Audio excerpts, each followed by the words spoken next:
Po, ju dëgjoj. Mirëmbrëma, faleminderit që u bashkuat bisedës.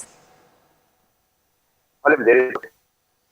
Fillimisht një koment për sa i përket situatës aktuale politike mes kushtetueses dhe tentativave për të pasur një president, lëvizjet që po shohim apo pritet në vijim, si kundër është deklaruar dhe nga vetë zoti Kurti se do të nisin bisedimet me partit e tjera, si komentonim?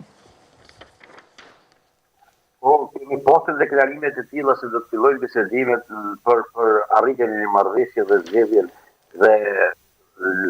e presidentit konsensual, mirë po me sa po duket deri më tani nuk ka pasur gjë të tillë.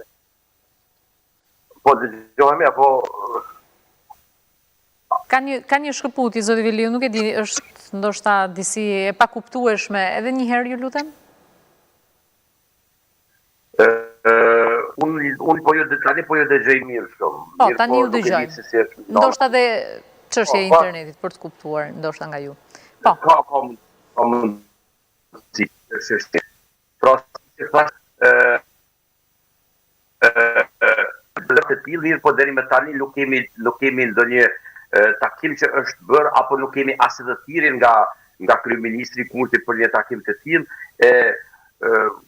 Mirë po me që thatë kemi një periudhë kohore e cila do t'jo bëjë të mundshme takimet të tilla, e ndoshta edhe arritja e një konsensusi mes subjekteve politike, në mënyrë që Kosova dhe të mos shkojë edhe në një palë zgjedhje të panevojshme. Tani kur dihet mirëfilli se kemi një qeveri e cila ka 67 mandate në kuvend dhe si e tillë ka mundësi, gjitha mundësitë për të aplikuar, për të votuar dhe realizuar të gjitha pregjimet, po jo pregjimet, por edhe e reja që do vinë në kuvendin e Kosovës, e vetmja pengesë tani për tani është pra zgjedhja e një presidenti i cili do të jetë i pranueshëm për të gjitha palët, e deri më tani pra nuk ka pasur lëvizje që janë bërë deri në këtë moment, mirë po uroj që një gjë të tillë të ndodhë në ditën e vijim dhe sa më parë që është mundur Kosova të dalë edhe nga klingërç në mënyrë që të kemi mundësi pra të punohet dhe veprohet dhe jo të mbesim në ngecje dhe pritje që do të kemi president apo duhet të shkojmë sërish në zgjedhje parlamentare. Unë uroj që një gjë e tillë të mos të ndodhë, pasi që kemi kaluar një vit pa kuvend dhe si e tillë Kosova ka mbetur shumë brapa në shumë procese, në shumë sidomos në procesin e integrimit euroatlantik, por në këtë pikë nuk duhet të harrojmë edhe çështjen e sigurisë, pasi që ne jemi duke u përballuar momentalisht me problematika dhe me luftra gjithandej që ndoshta një gjë e tillë nuk ka ndodhur në shumë vite më parë, pasi që nga lufta e dytë botërore, që nga mbarimi i luftës së dytë botërore, nuk kemi pasur një zhvillime kaq të mëdha dhe kaq të rrezikshme që po ndodhen në gjithë me uroj që po pozicionimin e Kosovës, në qënë se e përmendë disi sigurin dhe një koment le ta kemi dhe për këtë tashmë dim që trupat e forcës së sigurisë së Kosovës do të dislokohen në Gaza. Si e shihni për pozicionimin edhe pse politikisht situata duket në vend numero?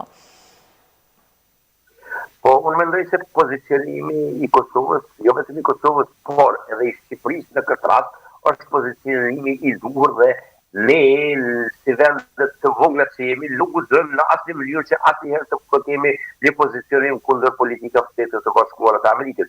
Edhe pse kësaj radhe vendet e Bashkimit Evropian nuk janë aq mbështetëse në luftën dhe në atë çfarë po ndodh në lidhjen e mesme, nuk kanë përkrahur dhe kanë marrë kritika të rrepta nga presidenti Afgan. Unë mendoj se pozicionimi jonë duhet të jetë në këtë formë, po mirë po duhet edhe një gjë mos harrojmë se si Kosova ashtu dhe Shqipëria janë pjesë e bordit të paqes dhe aty kanë dhënë edhe premtime se jenë edhe aktiv dhe pjesë e asaj që e kanë premtuar është edhe dërgimi i forcave që do të shkojnë në Gaza apo në ku do të qoftë në lidhjen e Interesante përsa i përket post leximit kushtetueses, po kjo e fundit ka refuzuar një kërkesë kryeparlamentare Albulina Xhiu dhe 9 deputetëve të tjerë cilët kanë kërkuar që mos votimi në seancën e 5 marsit për zgjedhjen e presidentit konsiderohej shkelje kushtetuese, gjë që nuk u pa të thuaj kështu, pra e quajtur vetëm pa një efekt juridik në atë veprim të presidentes. E keni lexuar edhe ju në të njëjtin, le të themi, mendim ose qëndrim politik? Unë mendoj se për kundrejt vendimeve, ashtu edhe të gjithë të tjere që e rrethojnë atë që kohën ka të bëjnë shumë zhurmë i pranojnë. Duke se kemi një shkëputje të lidhjes, zoti Veliu, nuk po arrim ta kuptojmë përgjigjen tuaj. Nuk e di çfarë po ndodh. Po unë desha të them, nuk e di se tani apo dëgjohem apo jo. Tani po, edhe një herë të lutem për pyetjen që ju bëra. Çka desha të them, tradit ka qenë çdo herë në Kosovë që vendimet e gjykatës kushtetuese janë pranuar nga të gjitha subjektet politike. Unë mendoj se edhe në këtë rast, do të qoftë ai vendim që e ka marrë gjykata kushtetuese, duhet të pranohet dhe duhet të i tillë çfarë është dhënë. Dhe në këtë mënyrë duhet bën veprimet konform atij vendimit gjykatës kushtetuese në mënyrë që të kemi sa më shpejt që është e mundur zgjedhjen e presidentit dhe të mos ngecë Kosova në vend. Sa sa i përket pjesës të mos votimit të deputetëve që është kërkuar nga disa pra që mos deputetët do të jenë të detyruar të marrin pjesë në të gjitha rundet e votimit, është bërë e qartë që një gjë e tillë nuk i obligon asnjë gjë, nuk i obligon pra as gjykata kushtetuese. Mirë, përpara se ta mbyllim se ndoshta edhe për shkak të lidhjes direkte disi të vështirë për tu kuptuar, dua një koment dhe për ndeshjen, zoj Veliu, besoj ju e ndiqni sot nga Gjermania aty ku jetoni. Keni një urim për sot Kosovë-Turqi?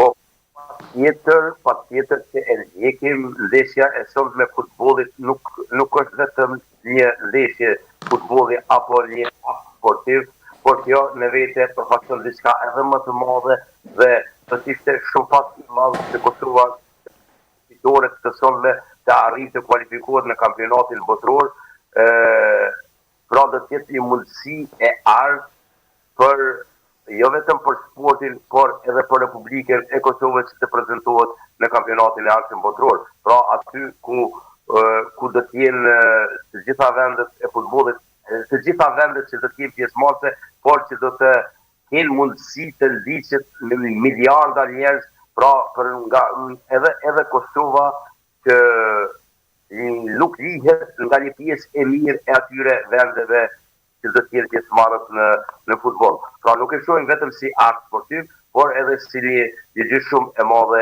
edhe shumë pozitive nëse jemi do të arrijë sonte me një fitore të kalojmë Turqinë, çka ne të gjithë jemi shumë optimist duke parë formën e mirë të tyre në ndeshjet e fundit. Pra kemi 6 ndeshje pa asnjë humbje, e urojmë që sonte të kurorëzohet me një fitore dhe Kosova të jetë pjesë e kampionatit botror. Le t'ja urojmë të gjithë së bashku këtë fitore.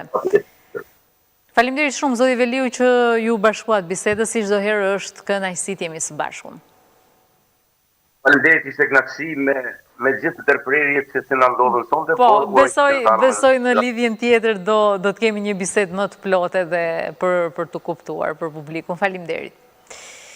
Mirë, ne rikthehemi me tjera zhvillime, plane teknike dhe vizatimet origjinale të